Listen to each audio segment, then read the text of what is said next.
మీ ఏరియాలో మీరు హిందువులుగా బ్రతకాలనుకుంటే అవతల ఉన్నటువంటి ముస్లింల యొక్క ప్రయోజనాల్ని కాంక్షించాలి.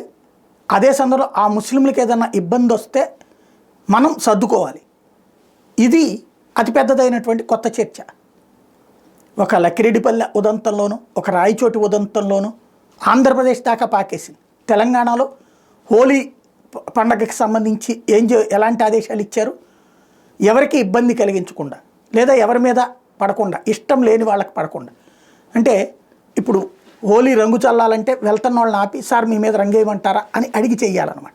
సరే, అట్లని కనబడిన వాళ్ళందరి మీద వేయమని నేను చెప్పను. హోలీ ఎక్కడ జరుపుకుంటారు? ఎవరికి ఇబ్బంది లేనటువంటి పరిస్థితి ఏముంటుంది? మ్యూజిక్లు పెట్టుకుని మరీ హోలీ జరుపుకుంటుంటారు. అంటే క్రమక్రమంగా హిందువుల పండుగల మీద ఆంక్షలు. Okay, good. ఇది ప్రజా సంక్షేమం కోసం, దేశ సంక్షేమం కోసం, లేదంటే కనుక ఇతర ప్రజలు ఇబ్బంది పడకుండా ఉండాలన్నటువంటి ప్రజాస్వామ్య వాతావరణం కోసం. Very good. మన నమాజ్ చేసేటప్పుడు మసీదు బయట కూడా నుంచుని ఆ ప్రాంతంలో కూడా నమాజ్ చేస్తారు కదా. లేదా రేపు రంజాన్ రోజున రోడ్డంతా కూడా అదేది దాని పేరేమంటారు, మెహదీపట్నం అదంతా రోడ్డు అంతా కూడా బ్లాక్ అయిపోతాయిగా. పాత బస్సులో కూడా రోడ్డు అంతా కూడా చేస్తారు కదా. అప్పుడు ఎవరినన్నా అడుగుతున్నారా? ఎవరు పర్మిషన్ అన్న ఇస్తున్నారా? తప్పని చెప్పట్లేదు నేను.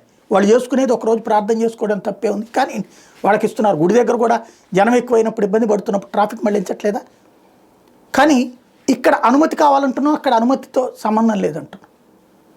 ఒక్క బీజేపీ పాలిత రాష్ట్రాలలో మాత్రమే, అది మధ్యప్రదేశ్ అయినా, రాజస్థాన్ అయినా, ఛత్తీస్గఢ్ అయినా, ఉత్తరప్రదేశ్ అయినా, ఆయా రాష్ట్రాల్లో మాత్రమే హిందువుల మీద దాడి జరిగితే స్పందిస్తున్నాయి ప్రభుత్వాలు.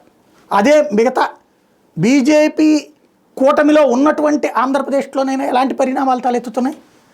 నువ్వు హిందూగా బ్రతకాలంటే అవతల వాళ్ళది. అంటే ఆ రోజుల్లో కాంగ్రెస్ పార్టీ 2011వ సంవత్సరంలో తీసుకురావాలనుకున్నటువంటి ఏదైతే మత సామరస్య బిల్లు పేరుతో, దాన్నే హిందూ బిల్లు అనేటటువంటిది. నువ్వు నీ ఇంట్లో భజన చేసుకోవాలంటే దగ్గరలో ఉన్నటువంటి మసీదు, చర్చి వాళ్ళ పర్మిషన్ తీసుకోవాలి.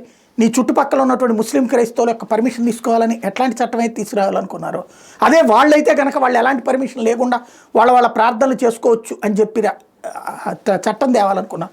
అది ఆచరణలో అమలైపోతుంది కూల్గా. ఒక్క బీజేపీ పాలిత రాష్ట్రాల్లో మాత్రమే హక్కులు ముస్లింలకు ఉంటున్నాయి. అదే సందర్భంలో క్రైస్తవులు ఉంటున్నాయి, హిందువులకు ఉంటున్నాయి. హిందువుకి కూడా హక్కు దక్కుతోంది అక్కడే.